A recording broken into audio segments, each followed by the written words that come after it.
Well, good morning. My name is Dali Yang. I'm officially a distinguished fellow at the CCCW, so I'm really part of Hong Kong U and part of Hong Kong, so I'm really greatly honored to be the moderator for this panel. Cheng Li is actually my 学长, and he really does actually act like an older brother too to me, so he's entrusted this panel to me, and it's truly a very special opportunity. Now we have, of course, this panel is in tribute of Jeffrey Bader, and I think actually what I would like to do is to first introduce our panelists very briefly, because each of them has interacted with him in a personal capacity, but also in their very distinguished careers. And at the same time, then we'll begin a round of reflections and, of course, also try to go further and in the spirit of Jeffrey Bader to think about today's issues. And there are a lot of issues. I think actually, in fact, the previous panel, which was wonderful, already left some lingering questions for us as well, actually. So to my immediate left is Professor Xue Lan of Tsinghua University. He is actually a non-resident fellow of the John Thornton Center of Brookings. So you can see the power of Brookings here. But of course, Dr. Xue Lan is a very well-known scholar on technology policy and a lot of issues related to innovation, crisis management, and so on. And equally importantly, he's been an institution builder. He served for a long time as the Dean of the School of Public Management at Tsinghua University, and currently also serves as the Dean of the Schwarzman College. And of course, both are extremely important institutions. Of course, he remains a professor in the, distinguished professor in the School of Public Management. And then to the next left is Dennis Wilder, who actually was in Hong Kong in the mid-1970s, studying Chinese here. Of course, you can imagine his excitement every time he comes back to Hong Kong. And I saw that excitement when he landed 2 days ago. And of course, he served in many roles, including actually very distinguished roles in the mid-2000s. He was the senior director in the White House on the NSC. And then, actually, for quite a number of years, he was senior editor of the President's Daily Brief, which clearly is very important. Of course, if the president is willing to read, and his president was willing to read at that point, of course, it really provides the briefing on a daily basis before he moved to the intelligence sector in terms of as deputy assistant director. And then, of course, since then, he's been actually dealing with especially US-China issues in terms of promoting strategic management of strategic relationships, and of course also as a professor at Georgetown University. And to the further second to the left is Michael O'Halloran, and of course author of many books. And I tried to go down the list. I decided actually I simply would invite you to check out many of his books, including actually 3 books in the last 3 years almost, in fact. But Michael has a very interesting career. He majored in physics, and then, in fact, moved into especially politics, political science in particular. But in fact, he studied in Africa in the Peace Corps, of course, in a very different era, in the Democratic Republic of Congo, which I'll come back to a little bit as well, and teaching in French. Now, in contrast to Dennis, in fact, Michael hasn't served extensively in the executive arena, in the executive branch of the US government, but he's very well sought after for his advice, both from the government and, of course, far and wide in many ways. So he's truly one of the most distinguished policy advisors on international affairs. And he's actually currently the director of research at the Brookings Institution. But in fact, if you really look carefully, he has a chair. He's also director or co-director of several other initiatives as well. And finally, last but certainly not least, is Professor Jia Jingguo, who is a former dean of the School of International Studies at Peking University. It's very hard when you don't have Tsinghua and Peking University represented at the same time. So of course we want to make sure that both are represented. And Jingguo has written many things, and also has been very outspoken in recent years, but in fact, he served on the national, CPPCC, the Chinese People's Political Consultative Conference. I can see that. And he's actually been on a member of the standing committee for 3 terms now. Clearly a very important scholar, but also advisor actually very wise on many different issues as well. He twice served as a fellow at the Brookings Institution. So clearly, this is Brookings is very well represented, in fact. Now, I do want to speak very briefly about Jeffrey Bader. As I looked at it, actually, so sort of, I met him, but I cannot compare to Cheng Li and many others here on this panel, actually. But I was thinking, he started as a historian. He didn't actually intend to work on China. In fact, he started in the embassy in Kinshasa at a time, also actually in the Democratic Republic of the Congo. And I'm pretty sure Michael and Jeff would talk about that from time to time. And of course, clearly he spoke French. And then in 1977, so this Africa connection is very interesting in many ways if you think about it. And in 1977, he got this chance to go to Beijing. In fact, he didn't go to Beijing. He was in Beijing for about more than 5 years, in fact. 1977 is a remarkable time for me personally. I actually almost didn't get a chance to go to high school because of the political circumstances. And then by 1983, when Jeff left Beijing, actually, I had graduated from college. And of course, in the meantime, you all know the People's Republic of China and the United States established diplomatic relations.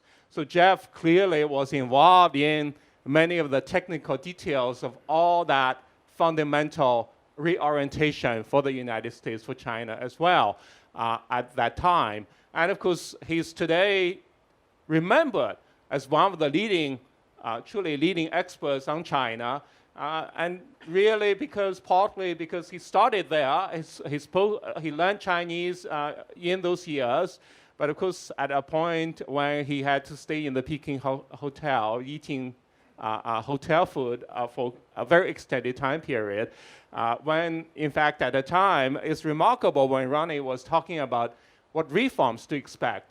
In the 1970s, not many restaurants were open in Beijing, so you can't even find restaurants easily, and let alone actually roam around. It's a very restricted actually setting for diplomats then working. And of course, for the American diplomats, they didn't have the embassy until 1979 as well. But of course, later on, his first half of his career was actually in the state, in the USTA, and so on.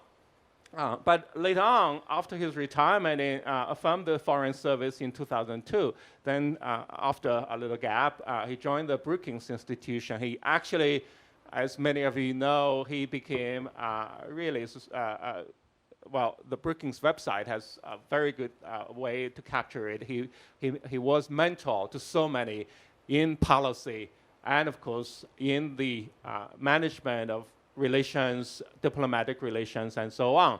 And of course, he was the inaugural center director of the John Thornton Center, which, of course, Cheng Li held later on.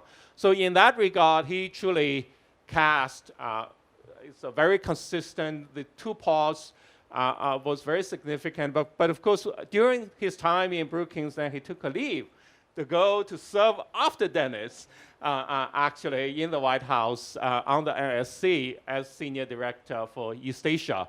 And of course, it's in that spirit, maybe I should start with Dennis, given your connections in that regard. And yeah, Dennis. Well, thank you. Thank you all very much for inviting me today. Thank you to Chung Lee. We miss you in Washington every day. Come back. It's no good here. You want to be back in Washington.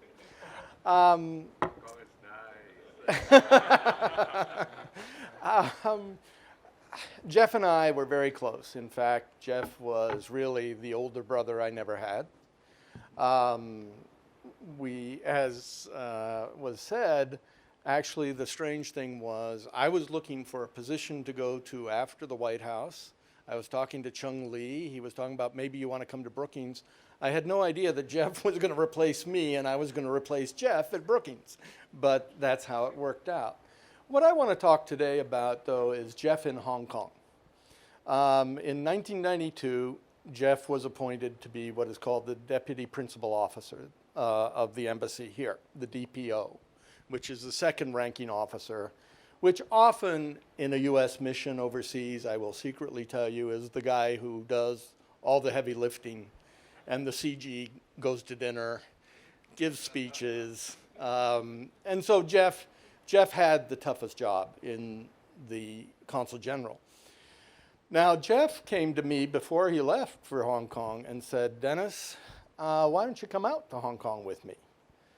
I need my own little intelligence section. Why don't you make your bosses give you the assignment? Well, I thought about it. I thought, first of all, I had experienced the end of empire by growing up in Singapore. I thought, well, end of empire in Hong Kong might be a nice idea too. I had to take a lower ranking job actually to come out here. I had to take a pay cut to come out here with Jeff, but I knew I would learn so much from Jeff that I decided it was worth it. And I knew this would be fascinating. But I think you probably have no idea the kind of pressure we were on in the American Consulate General during that period of time. First of all, we didn't know that Chris Patton, a politician from England with no background on Hong Kong whatsoever, was going to be appointed by the Crown to Hong Kong. He was challenging. You may recall he was called Fatty Pang in many publications here in Hong Kong. And of course he came in with extraordinary and you might say unrealistic ideas of what could be done about democracy here in Hong Kong at the last stage. At the same time, the United States Congress passed the Hong Kong Policy Act, which put us on the front lines here in Hong Kong on the line because it said we were to support democracy in Hong Kong. Well, as soon as the Hong Kong Policy Act was passed, guess who was on our doorstep? Martin Lee and the United Democrats, who were saying to us, what are you going to do? How are you going to help? And we said, well, it's kind of not our show. And they said, wrong answer. And they pressured us greatly over these issues. Not that we didn't want to help, but we were in a very awkward position. At the same time, what was Beijing saying to us? It's none of your business. Stay out of this. This is not an American issue. You don't have any stake in this situation. And so we were dealing with that. And the other thing Jeff was dealing with every day was senators and congressmen would come out here. I think Ronnie remembers this well because we called on Ronnie many times to host them. And they would tell us what to do. They would lecture us. You're not doing enough for democracy. You're not doing this. You're not doing that. And Jeff was brilliant as a diplomat in assuaging people, in talking to people. He reached out to all segments of the Hong Kong community, not just the democracy advocates, but people like Ronnie. You had a great relationship with Jeff. He would come back from meetings with you and tell me all about it, actually. And he walked a tightrope that often diplomats have to do. as we say in America, he learned and he got his stripes here in Hong Kong. It was that period from 92 to 95 that really set him on the policy track in Washington, where he was such a tremendous force on US-China relations. Another very personal side of this is while he was doing all this very hard work in Hong Kong, he was trying to get somebody to marry him. Rohini is a Malaysian princess. She is very exotic. Jeff was not exotic at all. Jeff was, shall we say, a plain dresser, whereas she was a Hollywood producer. She was glamorous, and she didn't want to marry an American Foreign Service officer and live in Washington. And she told him that. So Jeff would take me to dinner with her, and I was to convince her that she really did want to become the wife of an American diplomat. Well, eventually Jeff got her to see that marrying him wasn't so bad. I think he actually promised her that one day they would move to Hollywood, which they eventually did. But then he asked me to be his best man. And what was fascinating was we went to Hollywood. Now, can you imagine Jeff Bader in Hollywood with the stars? It was actually quite humorous because that just wasn't Jeff's world. But he knew what Rohini wanted, so we went to the homes of the stars. The event was beautiful. And Rohini did come to Washington for a while, although she's quoted as saying, "I went kicking and screaming to Washington."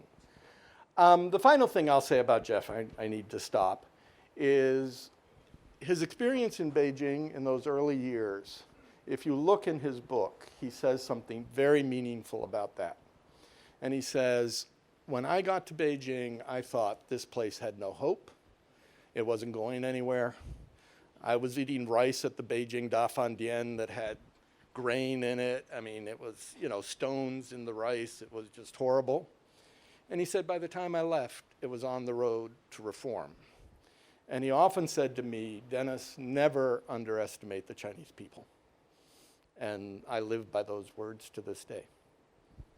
Wow. I'm tempted not to ask you to keep going, but of course, for the sake of fairness, I have to move on. And in this connection, I also do want to mention that Professor Susan Shirk, who once served as the Deputy Assistant Secretary for East Asia, was invited but couldn't make it. So she would also have had fabulous stories to tell, actually. And of course, in a different era, of course, Hollywood wasn't so strange to diplomacy, given, of course, we do have in our memories Henry Kissinger as well, right? So sort of very interesting. So I'm actually a little conflicted about whom to go to next, but since Xie is sitting right next to me, so I'll turn to you next. Thanks very much. I think I'm very sorry that I won't have the story to compare with the Hollywood. So I think, first of all, thanks so much for inviting me to this wonderful event to celebrate the legacies of the two giants. I actually, it's very strange. I'm neither an economist nor a scholar of international relations. So I'm a kind of strange bird here.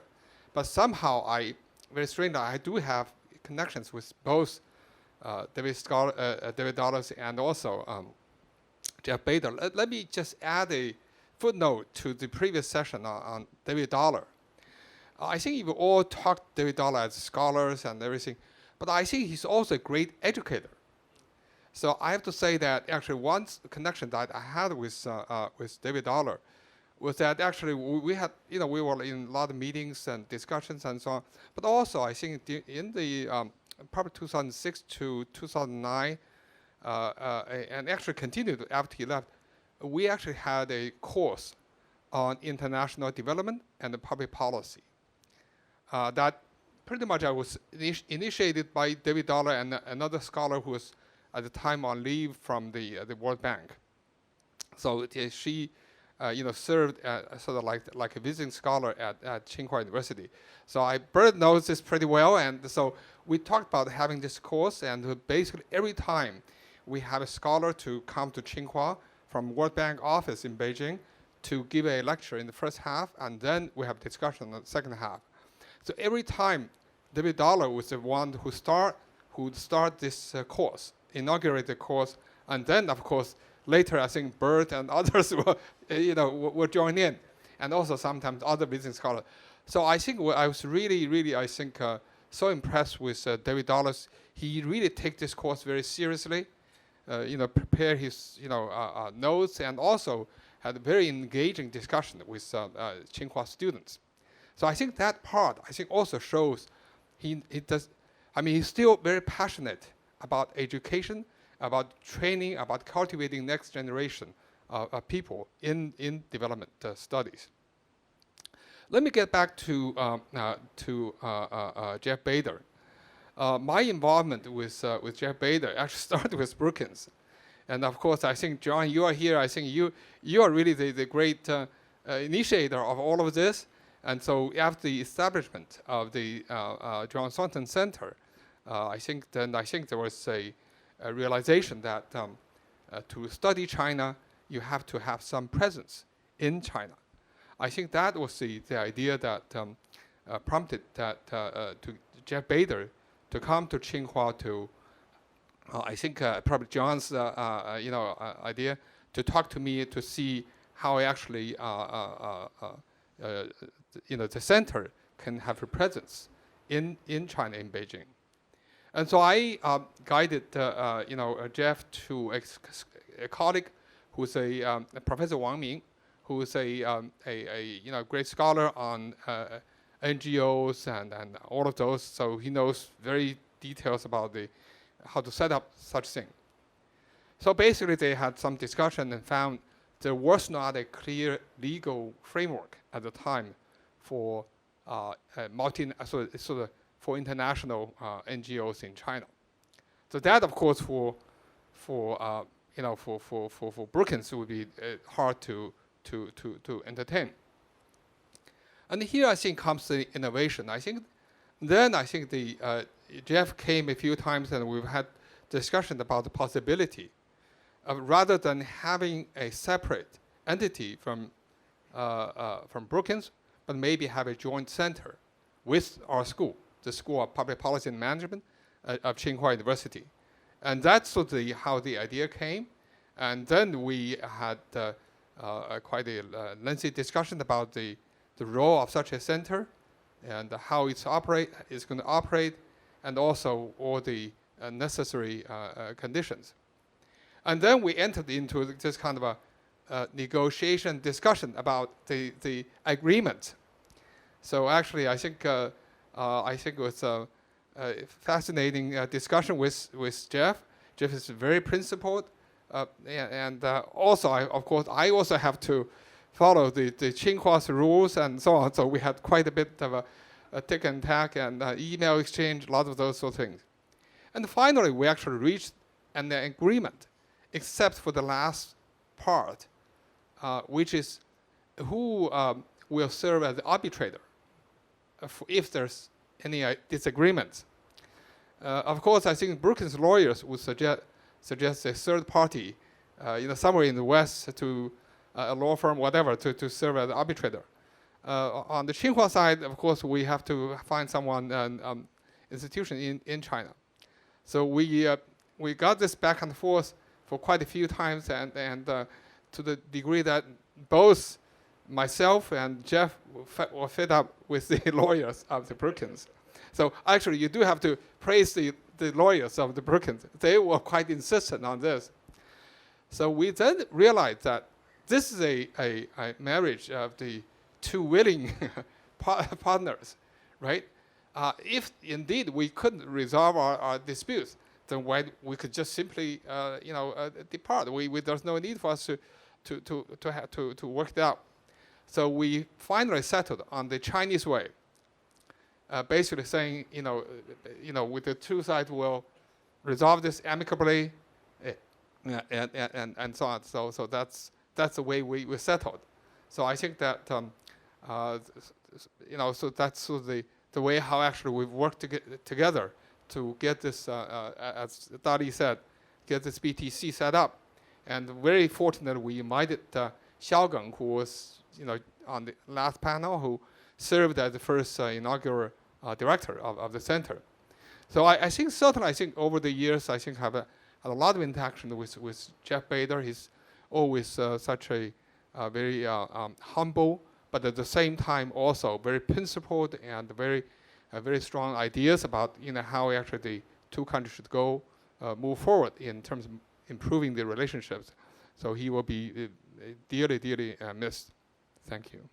Well, let me now turn to Professor Jia Qingguo, who twice served as a fellow at Brookings, but of course had many other interactions on delegations and other visits as well.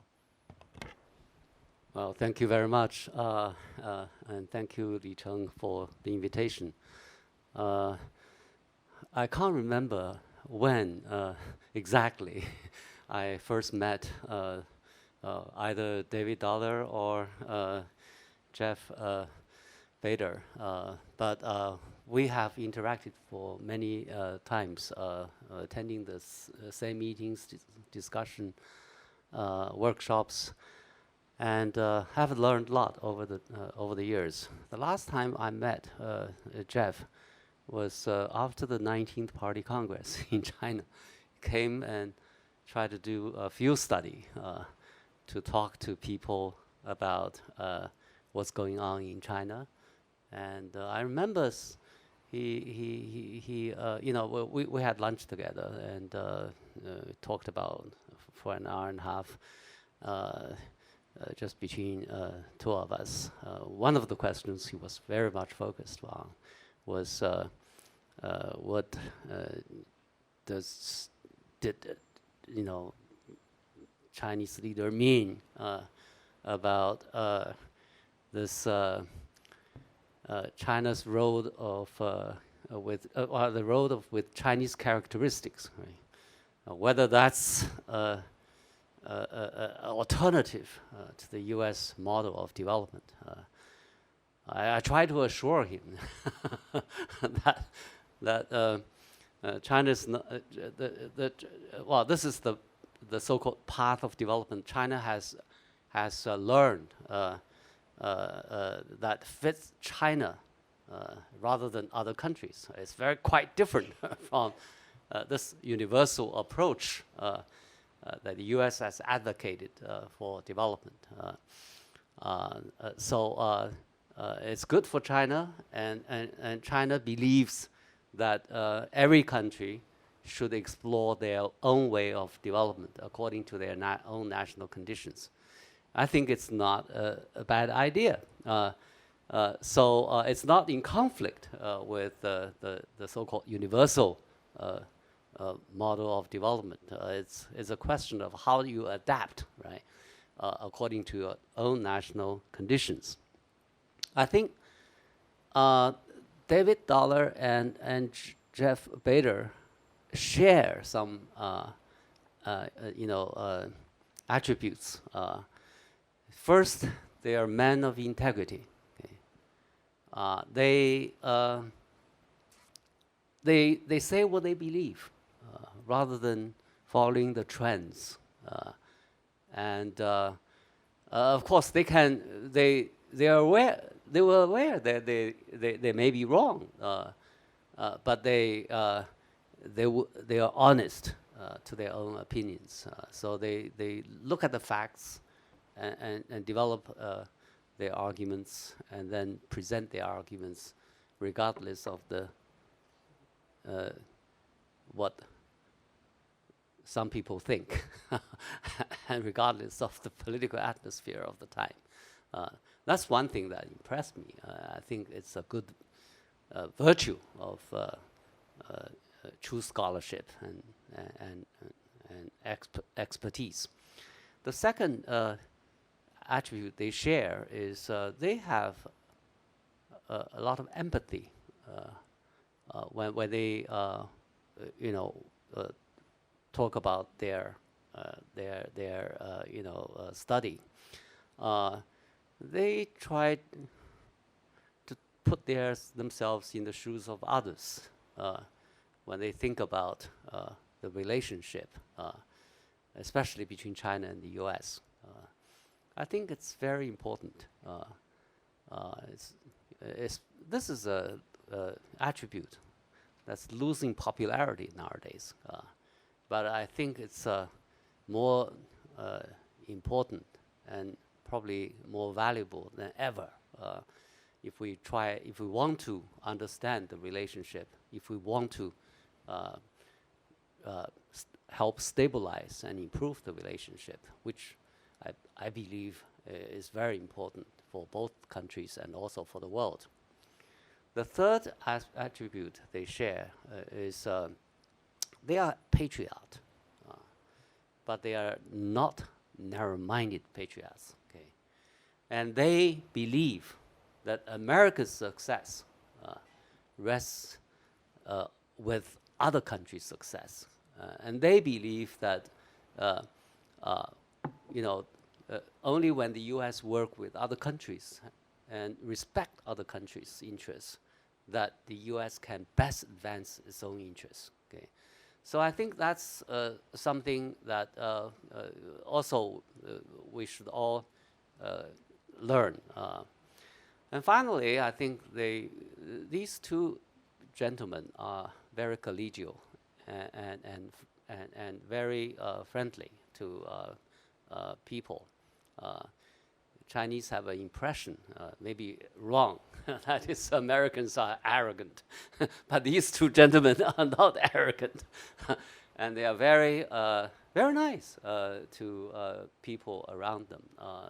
I come from China, and I was at the Brookings. Of course, I have a special affiliation because I've been there twice. And these people, they were great scholars, and also they serve in high places in government, and they treat me quite nicely. I didn't feel the arrogance.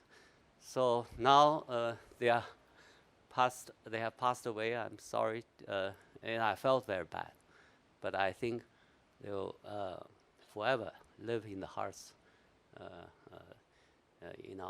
Live in our hearts. It's great to have this chance to say a few words. Thank you. Thank you, Qingbo. Yeah, to amplify a little bit some of the themes you just mentioned, one, in terms of the empathy, Jeff actually preferred not to use the pivot to Asia theme as he's well known. Instead, he would have preferred to use rebalancing, which actually would have been more easily understood, but also would have been less controversial in many ways in terms of reshaping the relations. But now, last but certainly not least, let me turn to Michael. Thanks, my friend, and thanks to John Thornton, who gave me the chance to get to know all these people, including Chung Lee, with what he did at Brookings. I was colleagues with Jeff and David, each for about a decade at Brookings. Thanks to all of you, by the way, for being here. This is an amazing tribute. It's the third tribute I've been in attendance for in regard to David. I went to his funeral, and then I went to a wonderful commemoration of his career at the World Bank last fall. And I could tell you about those, but I'm going to talk about Jeff as well, but it's just been very moving. His daughter gave the most beautiful eulogy in the same month that he died, so it was raw. The pain was raw, because people didn't really think that David was going to die. And he'd been sick, but people thought he was going to recover. And she gave just one of the most beautiful tributes, talking about the joy that he brought to their family's life. And as I hear people like Bert and others who have had family relationships describe what you did together, it rings true, and it just amplifies that memory. I also wanted, if I could, very quickly to make two other points about David, and then I'll get to Jeff. The conversation about if and when China will pass the United States in GDP. I remember David had a fascinating commentary on that, and he said, and he was just being sort of a, provocative economist. He said, I think China might pass the United States in the 2030s, and then the United States might pass China again in the 2060s, because we've got 1% population growth rate per year. They've got 1% population decline per year. So depending on whose productivity growth is what, you could see this going either way. And by the way, I appreciated very much the points from the earlier panel. But of course, those of us who do defense and strategy, like Dennis and myself and a lot of people here, relative growth rates do matter. And David wasn't naive about that. He could speak to strategists and the way they had to think about economics as much as he could speak to finance and development specialists and people who care about the well-being of peoples in both countries, as you all know. Last point I would make about David is that, you know, most of the people in the American strategic and diplomatic communities these days don't really think very highly of Belt and Road Initiative. But I've been trying to make sense of it because I'm not an economist. But I would hear people who were friends of mine come back from being ambassadors in Africa, and they would complain that BRI wasn't very good, that it sometimes was extended on poor terms, that the construction was done by Chinese labor, and then the country wouldn't benefit. But then I would hear other stories. So I said to David, is BRI a good thing? And he said, well, Mike, there's good BRI and there's bad BRI.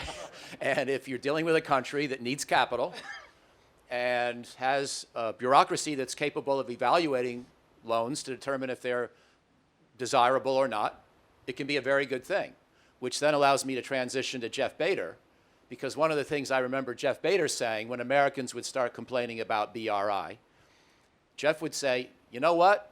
You can't beat something with nothing. And we Americans aren't really delivering much of a counterpoint or counteroffer to BRI. And so if we want this to be a healthy competition, maybe we got to pony up a little bit more ourselves. So I very much appreciated your comments about Jeff and how he was a patriot like David, but not a narrow-minded patriot. Just a couple of more points along those lines, and I'll defer back to others for the discussion to continue. Well, first of all, in the 2006, 7, 8 time period, there were about 3 or 4 of us at Brookings who were on the side in our volunteer time advising Hillary Clinton, and there were about 3 or 4 people who were advising Barack Obama. And by the way, I had more time talking to Steve Hadley than to any of these, because I was doing a lot on the surge in Iraq and things like that, and Steve Hadley and others in the Bush administration were really engaging at that point in a way maybe they hadn't been as much the first few years. But anyhow, Jeff was the bridge between the Clinton camp and the Obama camp, because most of us weren't getting along that well with each other that year. And I have been lifelong, or it feels like lifelong friends with Susan Rice, and we are very good friends again. But we weren't such good friends those 2 years. There was tension in the hall. But Jeff could bridge it. And he had worked in the Clinton administration, and I think he was always on good terms with the Clintons. And they admired the heck out of his Asia specialty, but he also saw a rising talent in Barack Obama that he thought could be very good for American foreign policy and maybe American domestic cohesion. And so he went with Obama. And there were a couple of times where things got tough, and I remember him just asking me to come over and visit for a little while. And he would just, speaking of older brothers, he would be the calming, soothing older brother with a combination of, Mike, I respect your passion. Mike, don't take completely seriously everything each candidate's saying right now. You know, try to get along with Susan. You guys really are friends, and you will be again. And it was great. It just gave perspective to the whole thing. A couple of more short stories like that. By the way, building on your point about you know, other people have said as well, the way they could think through issues. They were such good communicators. And Jeff might not have been Hollywood, but he was as good with the English language as Ronald Reagan ever was. And it was partly because he saw issues so clearly. As I was trying to learn how to do television and brief officials, I watched Jeffrey Bader a lot because he never wasted a word, and the words were always really precisely chosen. And he didn't inundate you with words either. He was easy to follow, and he was an excellent teacher, as you say, to everybody who spoke with him. But a couple of more stories. One was that when I remember him at a Mount Fuji dialogue in Japan a few years ago when the Korea-Japan relationship was particularly poor. And Jeff, in his own understated but very blunt way, basically chewed out the Japanese. And I realize not every Chinese friend is equally supportive of a tightening of the Japan-Korea relationship necessarily, or the trilateral US-ROK-Japan network. But nonetheless, for Jeff, as an American patriot, he saw the poor state of Japan-ROK relations as undesirable and unhelpful, and frankly, a little bit immature in terms of what issues were setting people off in the two countries. And he told them so. And I really respected that because, again, he was such a sweet soul that he didn't enjoy personal conflict, but if he felt something needed to be said, he would certainly say it. So I learned a ton from the guy, and you know, he wasn't, like you say, he wasn't always trying to please any particular country. I'll finish by referring back to the earlier comment in the video. It was so beautifully done this morning, and thank you, Chung Lee and Mally and everyone for that. When people talked about just his ability to put himself in the shoes of someone else. That's what he would do. He was never going to just take China's side or Korea's side or Japan's side. He wouldn't just take the American position automatically and endorse that if he disagreed with it either. He was an American patriot, but he was capable of seeing the world through the eyes of every other major country in this region, which is why he was such a good diplomat and such a good strategist. So thanks for the privilege of being on this panel. Thank you, Michael. I know you could also have gone on for much longer, and of course, with all the experiences you had with both of them, with both David. And in fact, well, being the moderator, I'm not supposed to spend too much time on David, but it's remarkable when we thought, for example, at one point, well, if China became the largest economy in the world, then the World Bank headquarters would need to move to Beijing. And all this, it's really interesting to think about, to contemplate some of those scenarios. Now, given the limited amount of time we have, I want us to be very concise, but given all the legacies that Jeff has left us, and he tackled broad issues in the region, but of course he had the European background, the African experience, and so on. In fact, he served at one point as ambassador to Namibia as well. So as you look at today's world, in terms of, from the perspective of his legacies, what are one or two key takeaway points that our audiences should remember from your perspective? Well, let's go actually in the same sequence that we have done, so that I don't surprise anybody. Dennis.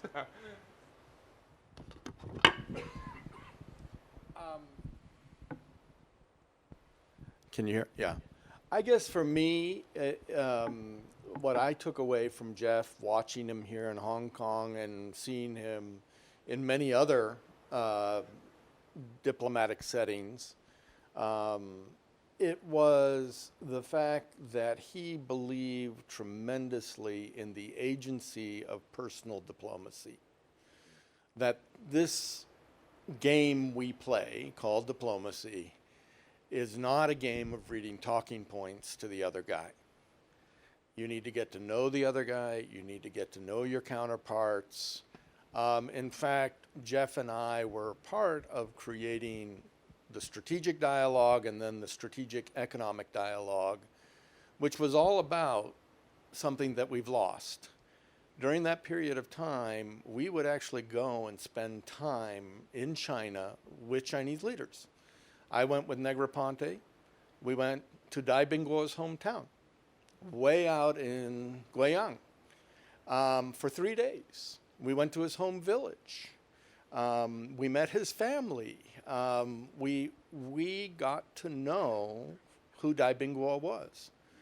And in fact, a few months ago, on a video, what we call track 2, Dai Bingguo spontaneously said, I want to say something about Jeff and what a tremendous individual Jeff was. This was not planned. And so what we have lost and what people like Jeff understood is if you don't get to the personal level with each other, you can't solve these things. Hank Paulson with Wang Jishan. The 2008 crisis, it was critical that Paulson could pick up the phone and talk to him and say, look, we're handling it. Don't pull out of the American market. this was a critical moment, and it was because we built those relationships. And I worry very much today that our diplomats are not understanding the need for that and the skill that is required to really build those kinds of relationships so that in crisis you can actually talk to each other. Well, that brings us also to the concerns. For example, there are only a few hundred American students studying in China today. It's a big concern for many of us, especially in education. Xilan. Indeed, I think that one thing I have to say that Schwarzman College have made a great contribution to those few hundreds, particularly during the pandemics. I think that indeed, I think that this is, I think, to complement what Dennis just said. Certainly, I think the personal relationship between the diplomats and would be very important. But also the much wider sort of relationship between people and to people. I think that's probably also something so critical, particularly now at this juncture of the two relationship between the two countries. So here we probably should include not just the universities, which actually indeed are so critical. I think we're actually very happy to see now increasingly more American universities are coming this way, and also I think many students and scholars going the other way, although sometimes they have their concerns, including actually now there are issues. If they're in the STEM area, visas might be denied, and sometimes if they are at the border might having troubles. But still, I think certainly you see that recover. But also, actually, I wanted to say that actually at a state level, provincial level, there's also a tremendous, potential for building up the relationship. One of a friend of many years, Sean Hu, who's worked at Utah. He actually, he was a Utah representative in Beijing for many years, and so he has built this relationship between Utah and Shanxi province, and so they've actually produced many sort of like family legacies on both sides, and really exchange of that. I think that kind of a relationship really, I think, enriches the understanding of the two people, and that ultimately would lay the strong foundation for the two countries. So I think that part, I'm sure Jeff would also endorse very strongly. Thank you.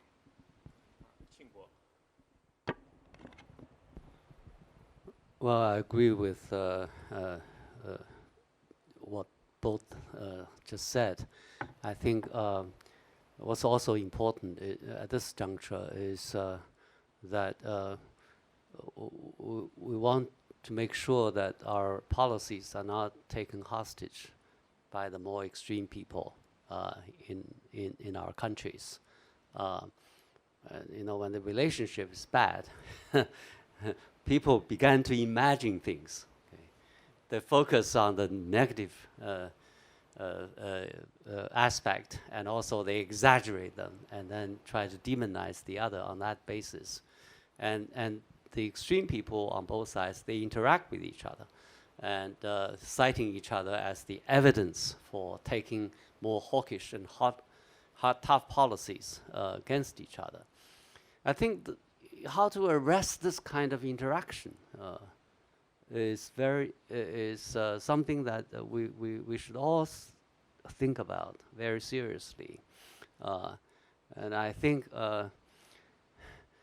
people should stand up and say something, and also people, the pragmatists, the rationalists, the reasonable people, the decent people of the two countries should unite to make sure that the more extreme people, fundamentalists, will not take our relationship down and harming our shared interests and stakes. Thank you. Michael. Thanks, and that's a nice segue to what I wanted to say, which builds on the point I made before about Japan and Korea. Jeff was capable of delivering a tough message. And he didn't shy away from tough issues, even in the U.S.-China relationship. I remember in his book, Obama and Asia, which he wrote after about, I think he spent really just a couple of years in the Obama administration, then came back to Brookings and wrote that book. And he talked about, even before Xi Jinping was in power, I believe, how President Obama had concluded that the United States needed to be a little tougher with China. And Jeff didn't really disagree. And Obama had the phrase, because Obama loved to play basketball, of throwing a few more elbows, feeling that, going back to the responsible stakeholder debate and all of that, that it was time for the United States to push a little harder on certain things it disagreed with in terms of China's behavior and China's policies. And Jeff didn't try to stop President Obama from that. But what he tried to do was to do it in a spirit of professionalism, discipline, tough love, and empathy for the Chinese perspective and what China was still trying to achieve and needed to do with its own economy and other practices. So again, I don't think we need to remember Jeff just as a kumbaya guy who always wanted to just hold hands and get along. He was a guy who could tell his own country where it needed to change policy or rethink policy, but also tell friends in the region where he disagreed with them and try to work on changes in how we were interacting. So he was capable of tough love in a way that I'll always appreciate, but certainly an emphasis on both words, the love as well as the tough. Thank you, Michael. Let me add, the book, the title of the book is Obama and China's Rise. If you want to acquire a copy by Jeffrey Bader, it's actually on a very special price. And of course, you can order from Hong Kong as well. By the way, he was proud that he wrote the shortest ever memoir of any official in Washington, D.C. It's very short. You know that American officials love to write 700, 800-page books.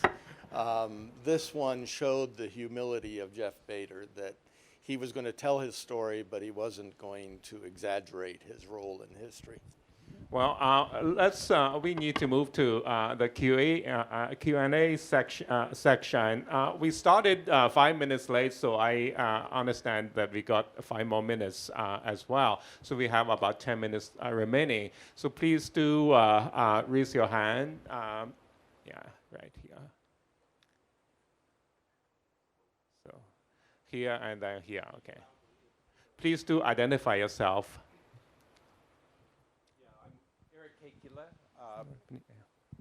Eric Kakula, University of Southern California and Chinese University of Hong Kong. Question I have is addressed primarily to Michael O'Hanlon, but it links to the two sessions, because in the prior session there was a mention of David Dollar's interest in this question about why China is investing in Africa. And so then in the introductions, again, it was clear that both Jeff Bader and yourself were very much involved in Africa as well. So my question is, what might be your answer to the question that David Dollar was asking, but also kind of in the spirit of what you've been describing both gentlemen as, their desire to find ways to collaborate.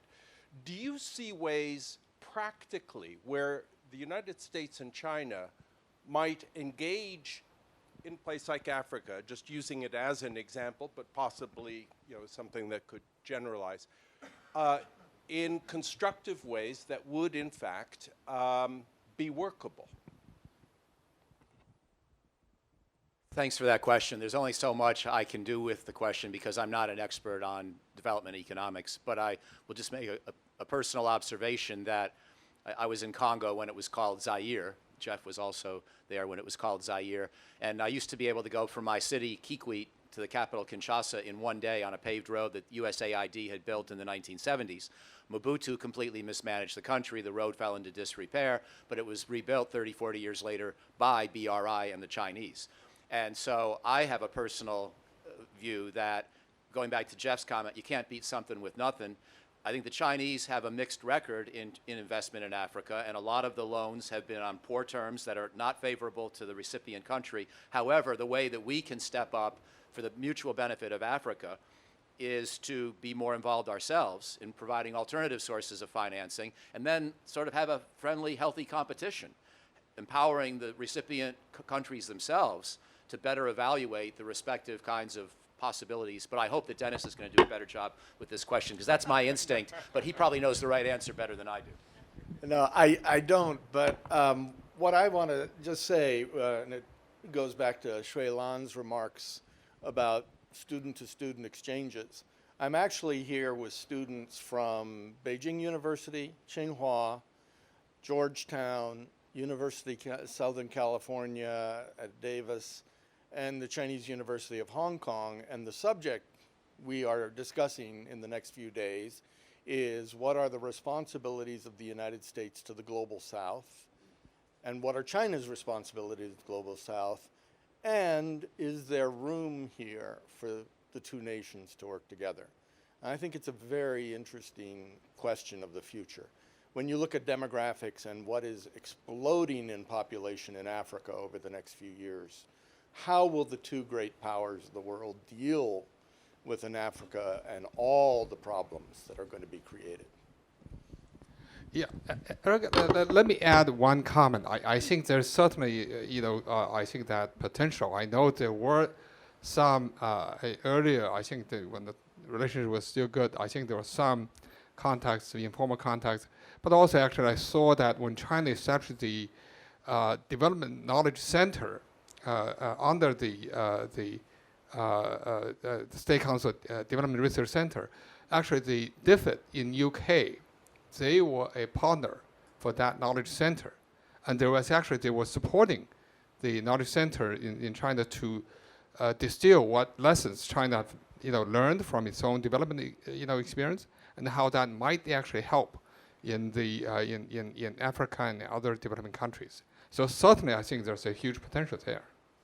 Yeah, before the trade war, there was some tentative efforts to talk about donor coordination. But of course, the recent years have not been very kind to those kind of initiatives. Yeah, the lady over here. Please, yeah. Thank you, all the speakers. I'm Koala Xie. I'm a journalist with the South China Morning Post. I have a question particularly for Professor Xie Lan. It's about what do you think about the prospect of the scientific collaboration between the two countries under the current political climate? As you mentioned, those student exchanges are definitely important. To improve relations, but the concerns are real in the academic field now, that the Chinese students are probably facing, more restrictions to be involved in, sensitive academic projects in the U.S. Do you have any advice how the two countries or the academic fields can manage that? And also, I have another question. I know you're an expert on AI as well. If there are any particular area in the AI field, apart from potential confrontations between two countries, that the two countries can actually work together on. Thank you. Yeah. Okay, I see the end there. We do have 5 extra minutes. Yeah. Okay, first of all, I think that indeed, I think since the Trump administration, we see a lot of efforts by the U.S. administration to decouple with China on STI area. I think we've already talked a lot about the evidence, but we should not forget over the last 40 plus years, the U.S. academic community and the Chinese academic community have built very, very strong relationship. China now publishes the most academic paper in the world. And I think also the Chinese scholars and the U.S. scholars, their joint papers are also among the highest of all the joint academic papers. We see that there's some decline, but still, that relationship was very, very strong. So I think that is something that we should not forget. So I think that indeed, I think many of the American institutions have been concerned about collaborating with China, but now we see that with the summit meeting since San Francisco last year, there's a kind of rebound of some relationship. Although I think maybe in STI, in sort of STEM area, I think we still have to wait. But certainly, I think that those relationship will, I think, hopefully will sustain. I think that in the AI area. Again, the joint academic papers, again, between U.S. and Chinese scholars are also the highest. And so there's lot of linkage there. I think the U.S. now is certainly trying to block China's access to the latest chips, and there are many other efforts in that area. But despite the effort on that side, there are areas where U.S. and China is now actually trying to work together. That is on AI safety. So we already see that the Track 1 dialogue in Geneva just last week, and also there were also Track 2 dialogue on AI safety issues. So I think certainly the U.S.-China can collaborate and to ensure that there's a global platform and a framework to ensure that indeed the AI can be used safely and the whatever the risks that we may have can be guarded against. And finally, let me just get back to the sort of BRI issue. I think there's another potential area that U.S. and China can work together on AI, is in the how to improve the capacity of developing countries in accessing and using AI technologies. Because ultimately, I think AI will have a huge impact on the world economy. And I think if the developing countries could not have the capability to access and use AI, and that actually will further, I think, exacerbate the development problem in many countries, and that will generate many of the disasters for the world. Thank you. Well, thank you, Xielan. Dennis, do you want to chime in on the AI issue briefly? Well, I'm less optimistic than Xielan. American academics are in shock because the FBI came at them extremely hard. Some of us, I was just with the FBI field office in Detroit, trying to talk to them about how you actually talk to academics, that you don't wear your gun when you go into an academic office. It kind of puts them off a little bit. We do have this problem that when the American system gears up, and it geared up on this subject, it can go way overboard. And right now, American academics are very gun shy of doing things with China. And frankly, on the other side of it, the Chinese espionage laws makes American academics wonder if they can do research in China today without being accused of espionage. So I think we've got a big problem right now on research and exchange programs between faculties. I would also say on the student front, we have a tremendous problem getting American students to want to go back to China. There are as many American students studying here in Hong Kong as there are in all of China right now, because they love their phones, they love their media, they love their TikTok. They don't want to go somewhere where they can't communicate with their friends. And they've also heard all the stories and the State Department warnings. And we've got a problem because we have almost 300,000 Chinese students in the United States. Those numbers are holding up. On our campus, we have 1,000 students from China. But on the American side, going to China, I don't know when we will get back to the 12,000. And this is going to be a problem for the United States. We are losing the expertise on China, radically losing that expertise. And what that means for the future is a big question. We're not creating Chung Lees in the United States right now. We really aren't. Well, thank you, Dennis. Well, that's a little bit of a somber message, but one that's very important, that those realism that we need to keep in mind. And that's also why the spirit of Geoffrey Bader is so important, and it's something that we need to keep carrying on. But of course, there is clearly a little bit of a silver lining for Hong Kong, and on that spirit, it's sort of it's time for lunch. But please do join us for thank our panelists. And Cheng Li is going to say a few more words. Well, I will give Ronnie for the final words. But what a wonderful day with so many excellent speakers. And it's an unconventional conference, partly because it's in memory of the two giants.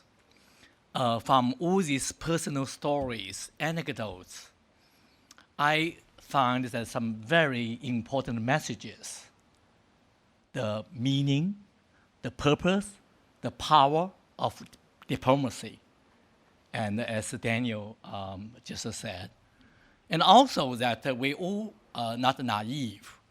We understand state-to-state relations is in big trouble. So the so-called G2G relation will not return to normalcy for a while.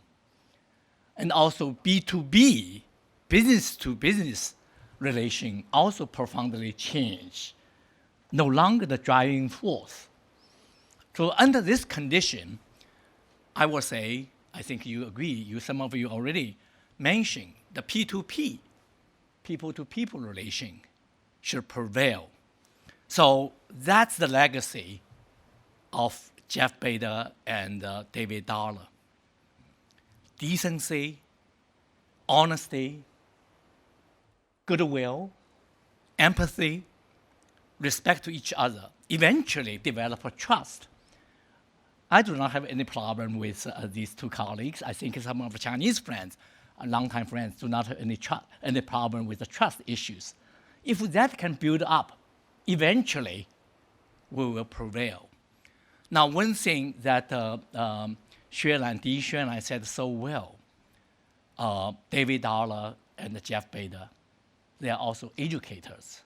You look at the photo that David Dollar, that he taught in the Social Science Academy, including some of our prominent leaders, later on moved to the party secretary of People's Bank and etc., were his students. But of course, that's the older generation. So our panelists are still teaching and play a very, very important role in both countries. I think we have obligation to teach our next generation of our students about all these important values. So I want to end up with a big thank for the panelists for travel all the way, and also for Ronnie, I'm saying, and also Asia Society for the partner, and for our staff members and both staff members of the China Center, CCCW, and also Asia Society to really provide excellent, kind of logistic support to make that conference become a reality. I remember when David Dollar passed away, immediately Xiaogen and Wang Yiping and I talked on the phone, we should do something for David Dollar. Then later on, also, we heard the terrible news of Jeff Bader. So it's a huge loss. I think that I'm so glad we do this tribute to these intellectual giants. And it's particularly this critical moment. And thank you, Ronnie. The floor is yours. Yeah.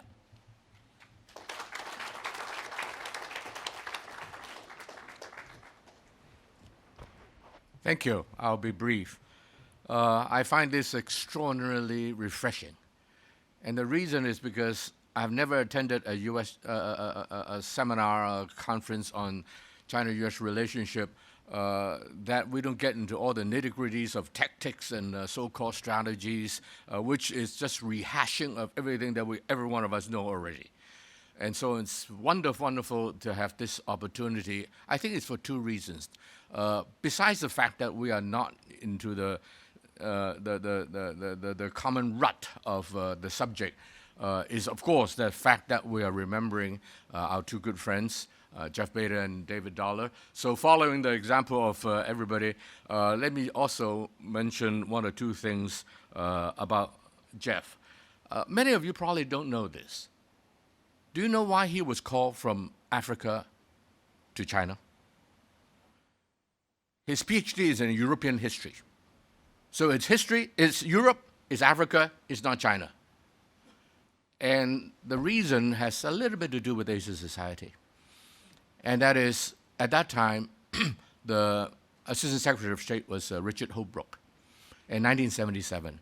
who later became the chairman of Asia Society globally, who is my predecessor in this position, just like John Thornton is the present chair.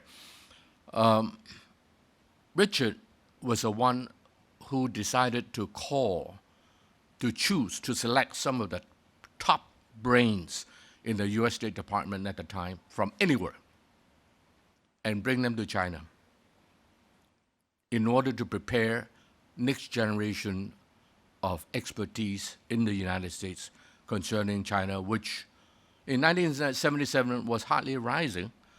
But Richard Holbrooke, being a foresighted individual, saw the need, and Jeff was one of those smart young men that were picked to be one of the members. Another thing I mentioned about Jeff is that, Dennis, are you still here? Dennis, I don't understand. How can you be so prosperous? Jeff, I remember when he was serving in the White House, every year I would lead the Better Hong Kong Foundation delegation to the Washington, D.C., and Jeff would always see us. And I never forget one year. We were supposed to meet something like, 1:30 or 2 o'clock. And eventually, it was postponed. I know it's not Jeff. Jeff is not like that. It's because he was called to the White House. That morning, something like 3 o'clock, 4 o'clock in the morning, something happened in Asia, and being a senior director of Asia, he has to right away write a report, and I believe it has to be at President Obama's desk by 7 a.m.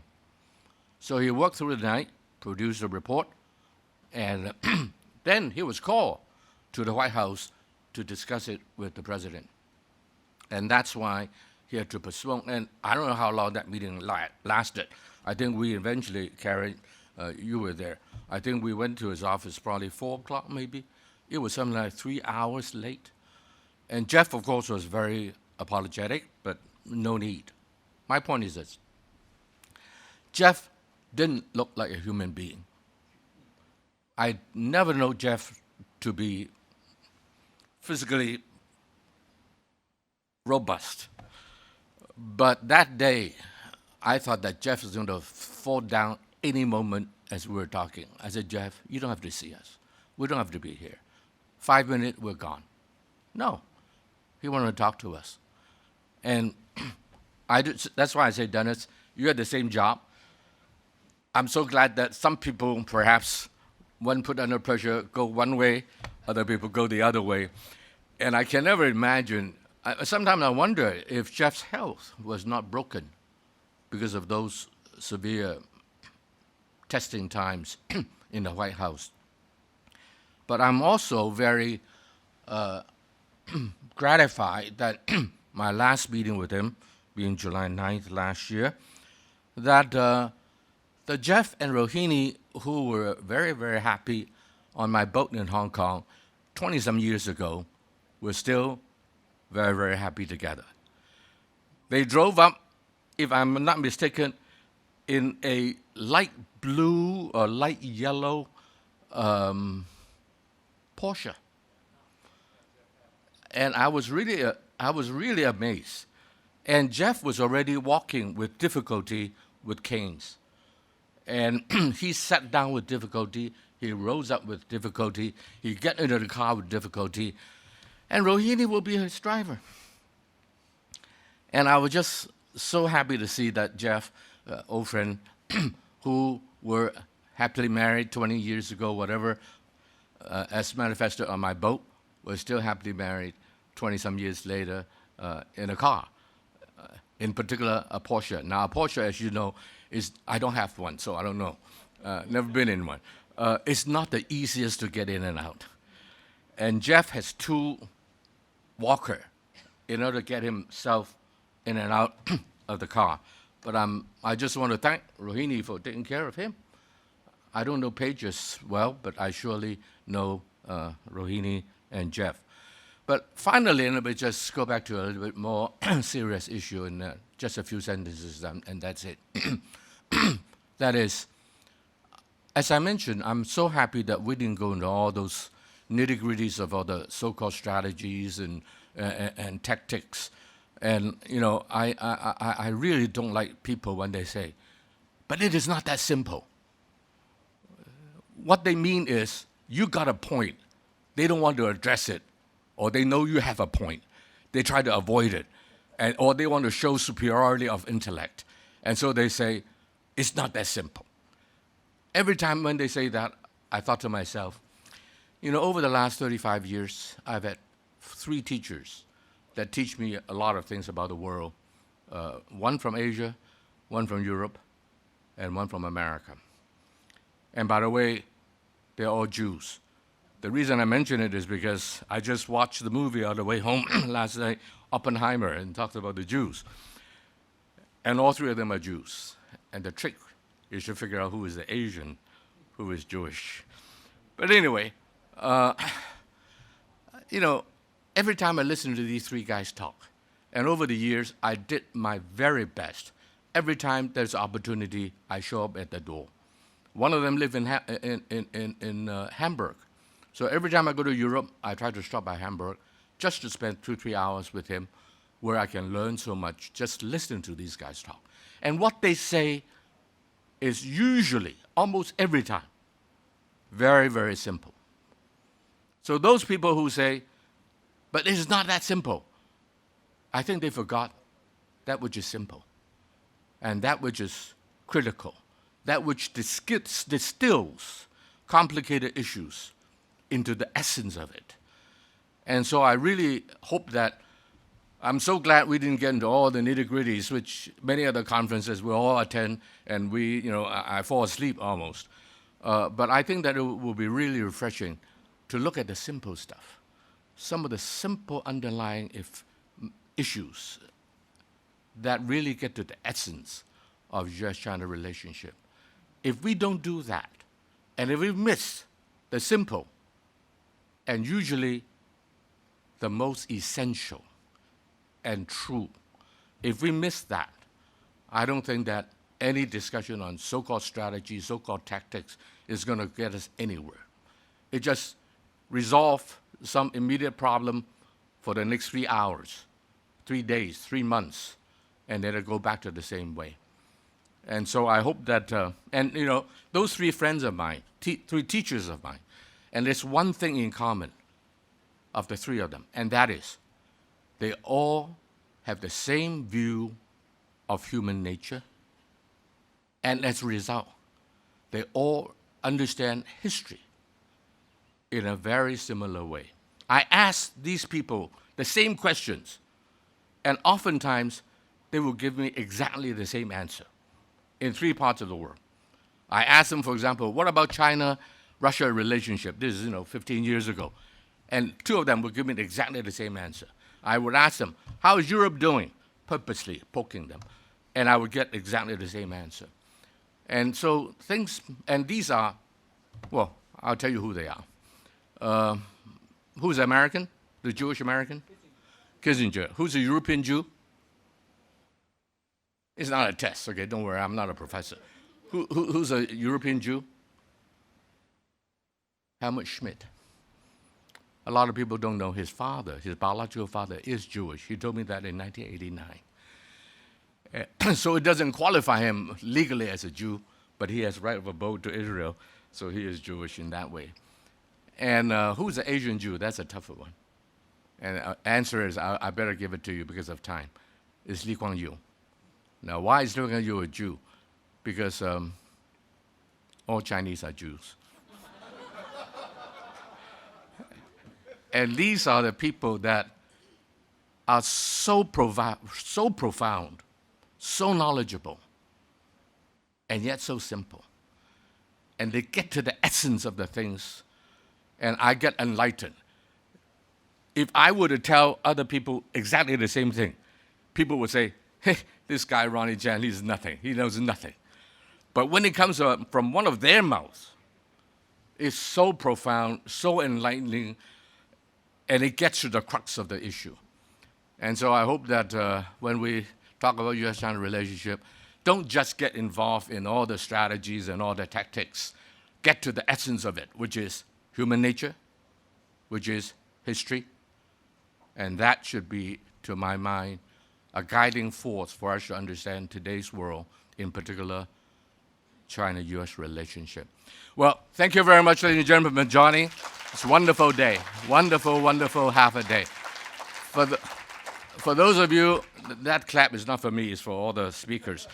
For those of you who did not sign up for the Asia Society lunch, in which Ambassador Cui Teng-kai is going to have a dialogue with John Thornton. John is supposed to give a final word as well, but he's not here because this is the only time that Ambassador Cui Teng-kai can have a time of pre-meeting discussion with him. That's why he's not here. So for those of you who have signed up, hang around. It'll be an interesting lunch to come. For those of you who didn't sign up first as an Asia Society member. Next time, sign up for anything that we do. You won't miss it. Thank you.